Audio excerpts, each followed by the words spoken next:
Iran Israel സംഘർഷം രൂക്ഷമായതോടെ operation സിന്ധുവിലൂടെ 1428 ഭാരതീയരെ ജന്മനാട്ടിൽ എത്തിച്ചു. ഇറാനിൽ നിന്ന് ഒഴിപ്പിച്ച ഭാരതീയരുമായുള്ള 6ാമത്തെ വിമാനം വൈകിട്ട് 4:30 ഡൽഹിയിൽ എത്തി. കണ്ണൂർ സ്വദേശിയായ ദിനേശ് കുർജനും സംഘത്തിൽ ഉണ്ടായിരുന്നു. രാത്രി 11:30 ഒരു വിമാനം കൂടി എത്തും. കൂടുതൽ വിവരങ്ങളുമായി ഡൽഹിയിൽ നിന്ന് ഞങ്ങളുടെ പ്രതിനിധി എസ് ശ്രീകാന്ത് ചേരുന്നു. ശ്രീകാന്ത്, ഓപ്പറേഷൻ സിന്ധു ദൗത്യം തുടരുകയാണ്. ഇതിനകം തന്നെ 1428 ഇന്ത്യക്കാരെ ജന്മനാട്ടിൽ എത്തിച്ചിട്ടുണ്ട്.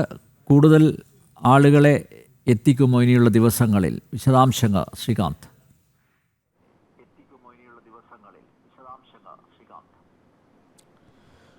Good evening Anil Nambiar.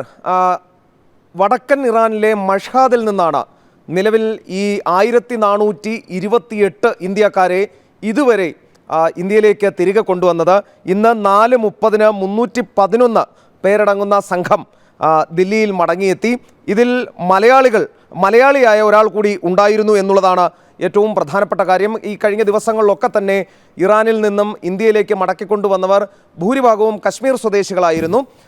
മറ്റ് സംസ്ഥാനങ്ങളിൽ നിന്നുള്ള ആളുകൾ താരതമ്യേന കുറവുമായിരുന്നു. ഇതിൽ അവിടെ ജോലി ഉണ്ടായിരുന്നവരുണ്ട്, അതോടൊപ്പം തന്നെ തീർത്ഥാടനത്തിന് പോയ ആളുകളൊക്കെ തന്നെ ഉണ്ടായിരുന്നു.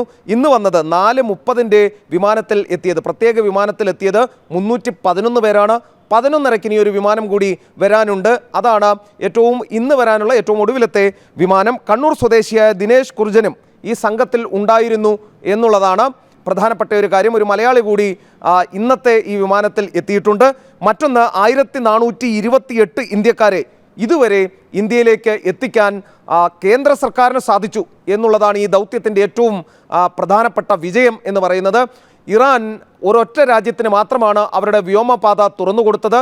അത് രക്ഷാദൗത്യത്തിൻ്റെ ഭാഗമായി ഇന്ത്യക്ക് മാത്രമാണ്. ഇപ്പോഴും ഇസ്രയേലും അമേരിക്കയും ഇറാനും തമ്മിലുള്ള സംഘർഷം അത് രൂക്ഷമായി തന്നെ തുടരുകയാണ്. അതിനിടയിലാണ് ഇറാൻ്റെ ഭാഗത്തു നിന്നും ഒരല്പം അയവ് ഇന്ത്യക്ക് വേണ്ടി ഉണ്ടായത്.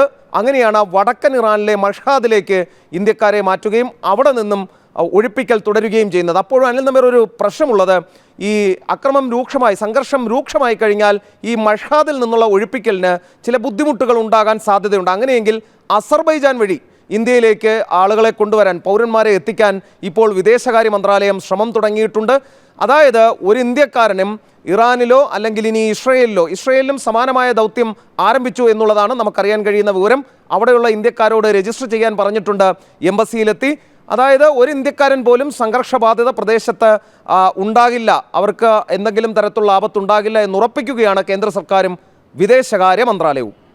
കേന്ദ്ര സർക്കാരിൻ്റെ നിശ്ചയദാർഢ്യം തന്നെയാണ് പ്രകടമാകുന്നത്. ഓപ്പറേഷൻ സിന്ധുവിലൂടെ 1428 ഭാരതീയരെയാണ് ഇതിനകം ജന്മനാട്ടിൽ എത്തിക്കാൻ സാധിച്ചത്.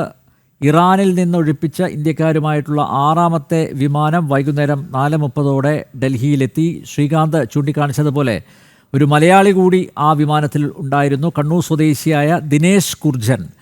ഇനി രാത്രി 11:30 മറ്റൊരു വിമാനം കൂടി ഇറാനിൽ നിന്ന് എത്തും. ശ്രീകാന്താണ് വിശദമായ വിവരങ്ങൾ നൽകിയത്.